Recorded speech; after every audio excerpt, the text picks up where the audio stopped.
take information from them.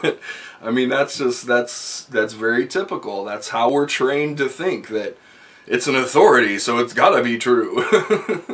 And then they couldn't be further from the truth. Just like I was just saying about the opposite bias, neither one is true. You know, authorities lie all the time. You know, at least 62% of scientists out there are just saying what they're paid to say, and they couldn't care less what the truth is. They know where their bread is buttered, and they say what they're paid to say. And politicians, it's more like 99%.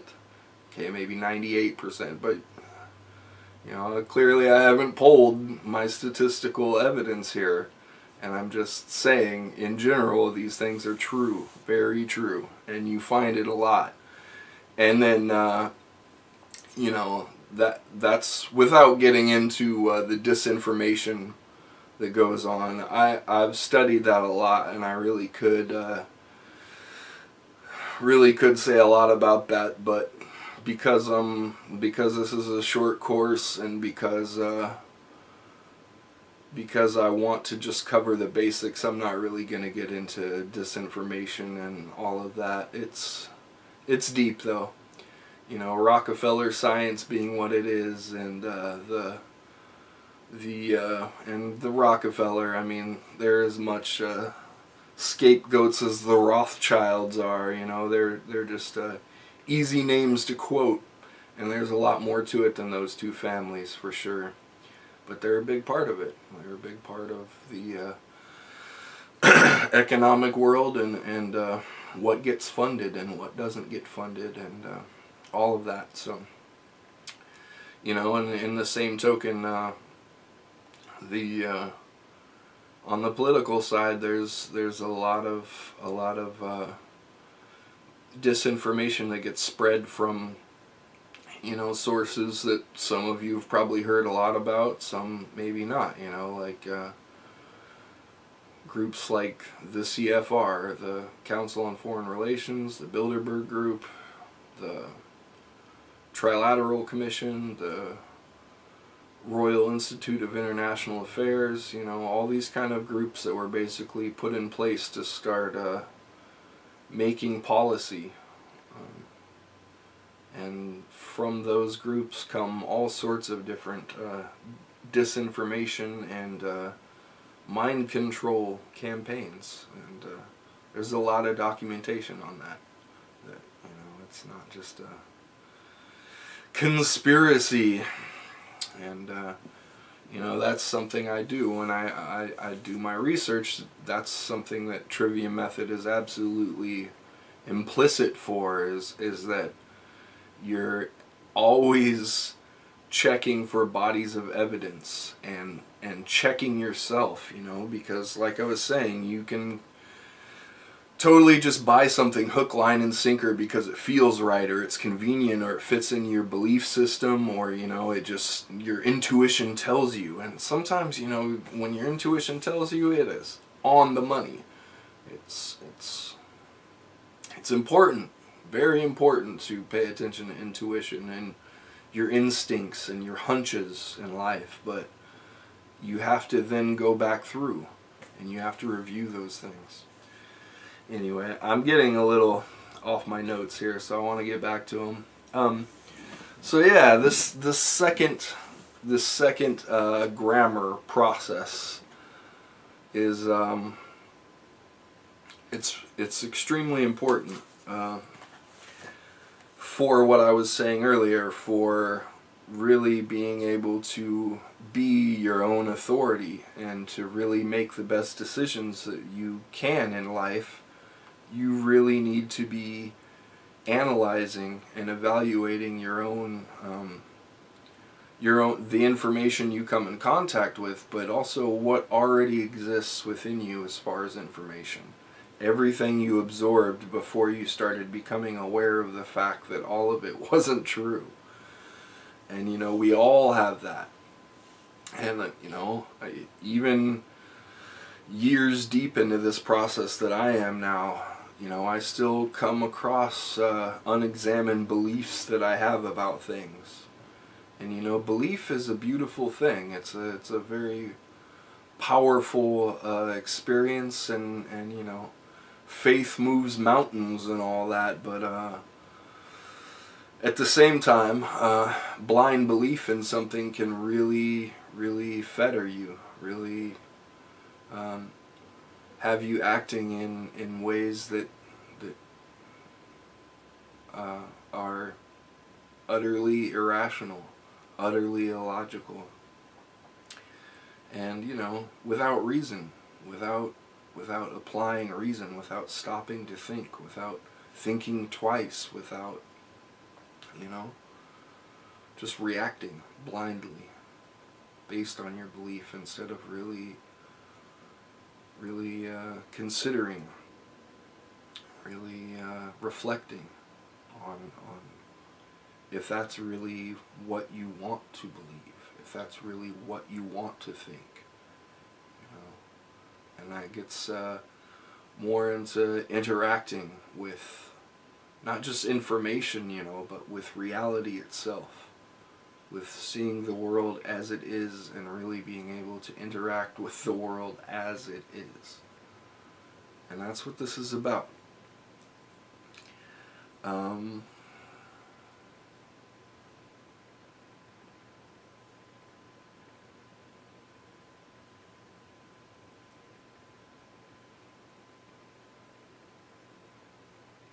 Sorry, I'm just checking my notes here. So,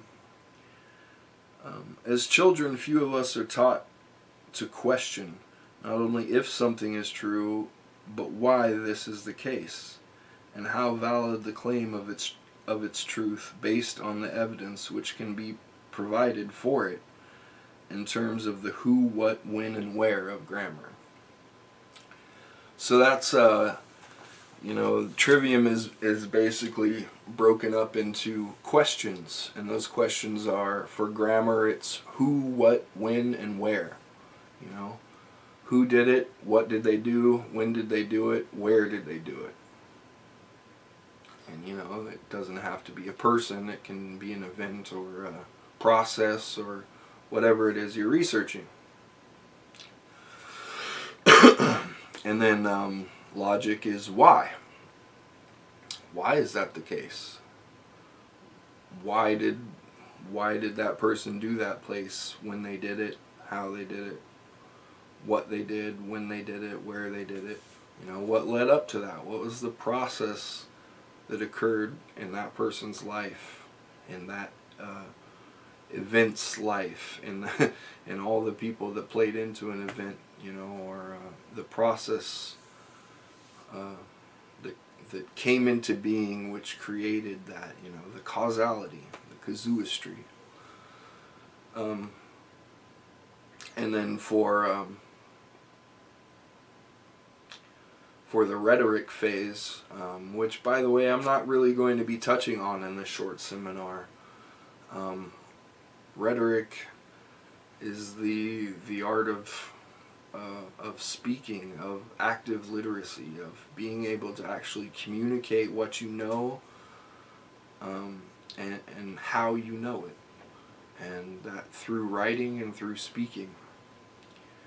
And lecturing is new to me, so I mean, I feel a little hypocritical trying to teach people how to lecture, because this is all new to me. I've performed in front of people a lot, but to really sit here and just talk to this camera with no feedback, no energy going on, no exchange, is really, it's quite difficult. But I mean, it's mostly a time thing too, because I can definitely, I have a lot to say about writing, especially. I've been a writer most of my life, and I'm quite familiar with the process, and I've actually taught writing classes before too, so yeah, I mean, I can definitely teach that, and I probably will, if I get a chance to teach this in the fall, which I'm planning to.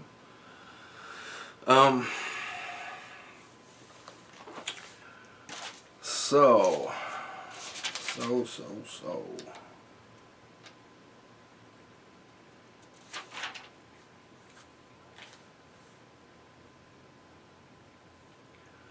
yeah, as I was saying, in the grammar phase, we are concerned mostly with gathering a large body of evidence, a knowledge base on a particular subject. And we want to gain as much factual information from as many different perspectives as we can, from as many different types of evidence as we can. And so in the curriculum, I have the wiki link to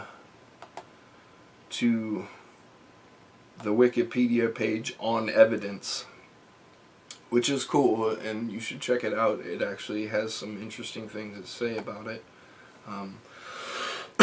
And it actually goes into more kinds of evidence than the 4 that I list here. Excuse me, I have to get my ever-present cup of coffee.